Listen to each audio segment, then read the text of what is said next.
I think I write to you on Instagram and stuff. I'm always liking your photos and Oh, thanks. Oh, I want to come to one of the conventions. I said that to Deb. I was like, I want to go to a convention. Have you been to the floor?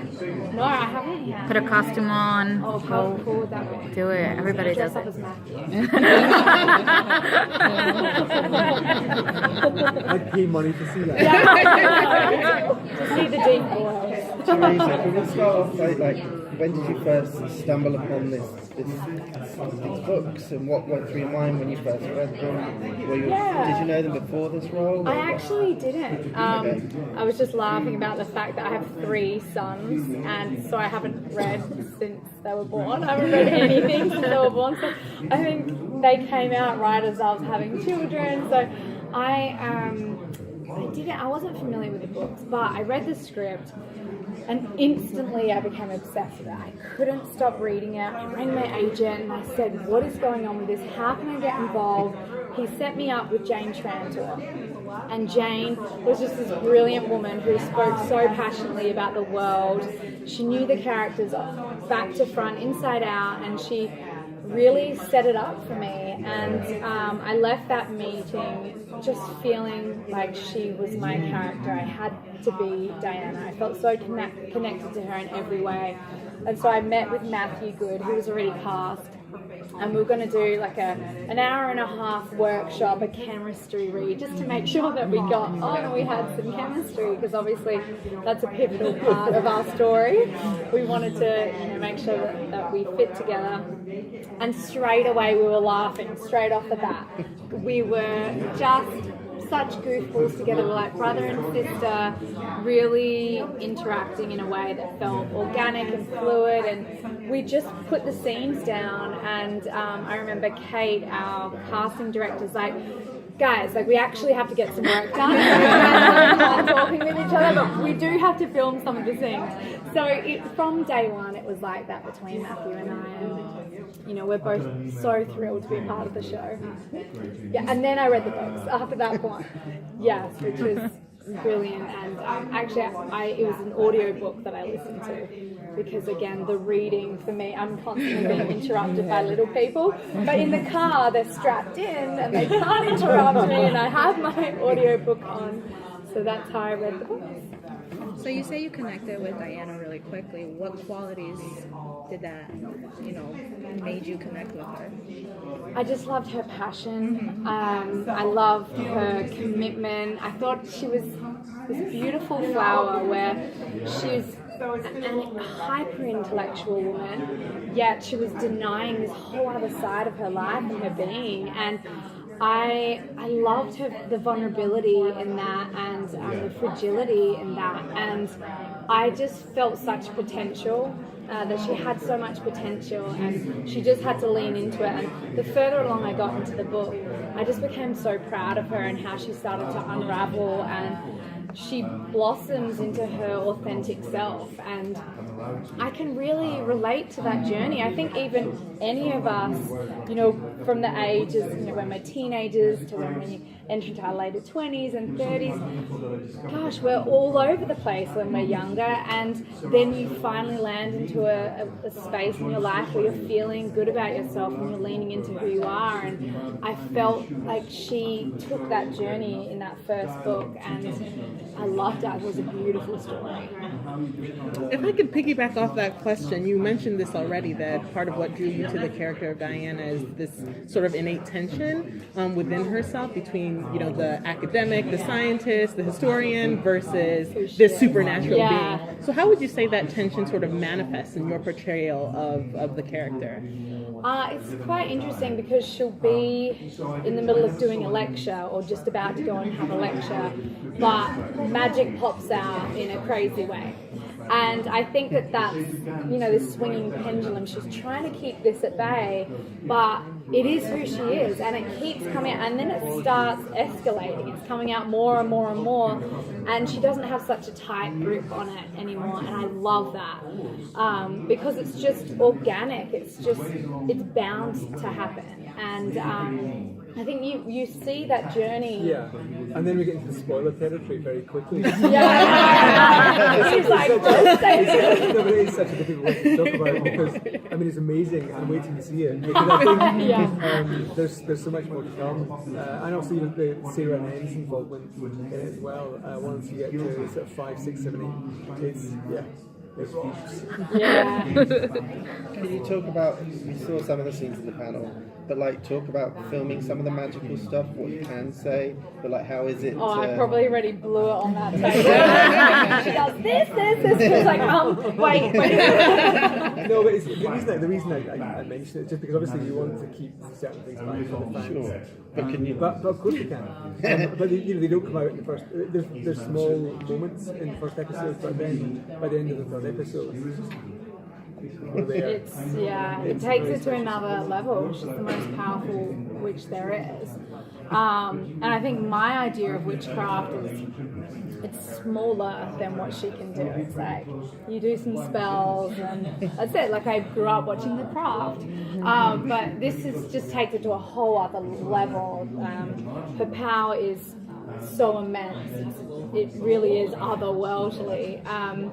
And I won't spoil it anymore, but you just wait till like from episode 6 onwards, you start to see things that will absolutely blow your mind. You've all probably read the book, so you know what I'm talking But about. what I find particularly exciting about the way the magic manifests itself is also Matthew's relationship to the magic, because he's aware, because he's been around for so many hundreds of years, he understands magic, and he knows how rare it is to find a witch that has the powers that Diana has. I think he's quite shocked as well at the level of power that she has. It's so exciting for him and enticing, but wow, it's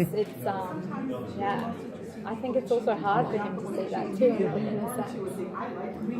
So if we see her with all these extreme powers when she's suppressing it, will we see these powers possibly grow as she starts to embrace it more? Yeah. Attack Nod. Yeah. Okay. Can you talk about how they're shot? Like, is it practical stuff or is it a lot of imagining for you? Is that I mean, principally, especially early on, we use a lot of practical elements. So, for example, one of the sequences involved wire rigs because there's nothing better than actually having your character fly through frame without it feeling created in VFX. So, but obviously, we do use VFX, but it's more to supplement what's actually there. Yeah. And I got to be on some wires. It's not spoiling anything. Some wires towards the end, and it was fun. I had a day of being upside down And in the woods on a wire. as well. In the woods? Oh, that was so fun actually. Yeah, the woods was great. I was upside down. My very last scene of the entire show was a blue screen, and I was upside down on a wire, hanging up, making noises for 8 hours. Yeah. With the jet engine in your face. Yeah, that's right. Yeah, with the huge industrial fan like blowing at me. So do you have any funny moments on set? Any Yeah. prankers? Matthews, just so legend. he's such a goofball. Yeah, him and I. There's a scene in the show. I won't say what scene it is, but Matthew and I have really funny banter together. So we're constantly laughing and mucking around and goofballing around. I don't know if you were there that day when we were in the forest. We had the scene where we talked about my father's ability. So we couldn't stop laughing, and for about an hour and a half we kept trying to film the scene, but we just were laughing the whole way through the scene, to the point where the director was like, well, I think we're just going to have to make the scene a funny scene. we just couldn't play it straight, and that was our kind of relationship. So, and that happened many times. There's a moment in this book, I'll show you the image that we're talking about. He asked me to describe the book, and I talked to him about, that I saw a picture of a chemical child floating upside down in a vessel. And for some reason, Matthew thought that line was the funniest line he'd ever heard. That on his close-up, he would ask me not to say the line. So he's like, I would just react, you don't say the line, and vice versa. He would have to turn around and I'd have to do it to his back because we were making each other laugh so much. So it just, yeah, we really had a fantastic time, and it was a lot of laughing went on. I think it's just a great sort of camaraderie with the team that were making the show, and I think it's a testament to especially our cast and crew, because there was just that bond there, and I think when people work together and invest in what they're doing and enjoy what they're doing, it just makes it an amazing experience, and I think it shows on the screen. Can you talk about the tone? What tone are you hoping for with the show? Well, it's an really interesting question, because the tone, we've gone on a journey with the tone, because at the beginning, because we wanted to set the show up in a way that felt grounded and really rooted in present day and in a world where humans exist alongside creatures. So we went on a journey in the early episodes to not have a lot of magic, but obviously as we get later on in the series, we're flying. Takes off. We're flying. It does. But it's all the elements that we get. It's a romance. At the end of the day, one of the strong elements is it's a contemporary love story between Matthew and Diana. So I think you can't escape from that. But there's also a strong thriller element with the manuscript, because everyone believes that the answers are held within the book.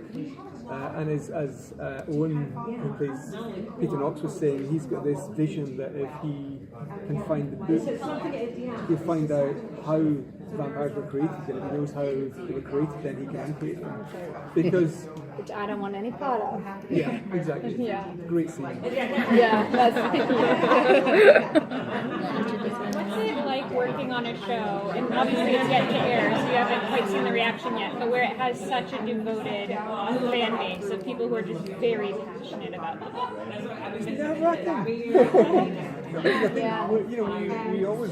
We want to serve the audience. Ultimately, we're not making a show for ourselves, and that's why we work very closely with Deb, because that transition from the page to the screen is such a long journey that you go on, and what works on the page, because you've got the benefit of first-person narration, it means that you're able to describe a world, whereas you can't do that on television. So with some of the aspects of the show, we've maybe gone a little bit further into the book and pulled some story from later in the book towards the beginning. We set the world and we set the characters, and it just felt like the right way to approach it. I also have found it just thrilling to have this kind of energy behind the series. I remember when I got cast, I looked at my Instagram and it had jumped up 100,000 people, and I was like, what? And then I started seeing All Souls, and then Demon's Domain, and then I started interacting with a lot of the people behind these accounts, and just the support has been phenomenal. The excitement is just of another level, and it just helps me want to be the best I possibly can be and tell the most authentic story, and I think we all really appreciate the support of the fans, and you can feel it. I remember being on set, and the comments on my Instagram and my interactions, it makes you feel good, and it makes you want to do your very best work. And I today meeting everyone here, it's been wonderful. It makes me so excited to finally get the show out and get them to all the patiently waiting fans who we finally got it support. in the US. I know. Oh my god, I think that's probably the number one question I keep getting asked on my Instagram. That was my number one question. When will we see it in the US? Yeah. Teresa, can you talk about your first meeting with the author as well? Did you have lots of questions for her? Were you anxious? Yeah. What was going through your mind, and what did you... Well, she is the warmest person that I've ever met in my life. She's just one big ball of love, and she came and gave me this big bear hug. She was like, "You are my Diana." And I actually see a lot of Diana in Deb. actually, just the way she is in her being, and obviously Deb's an historian, and she's a rower, and they have a lot of similarities, and just to be, she had unwavering support and faith in me, and to come into a series with, you know, a lot of eyes on it, and have the author, the one who wrote these characters, be so loving and giving. It just made my job so much easier. And I had her on speed dial. I could call her at any time. She was also on set a lot. And I could say, how would I play this? Or what do you think her mindset is? Am I going down the right track? This is how I'm feeling. And she was just so generous and open and communicative, and the most beautiful blessing ever. Thank you.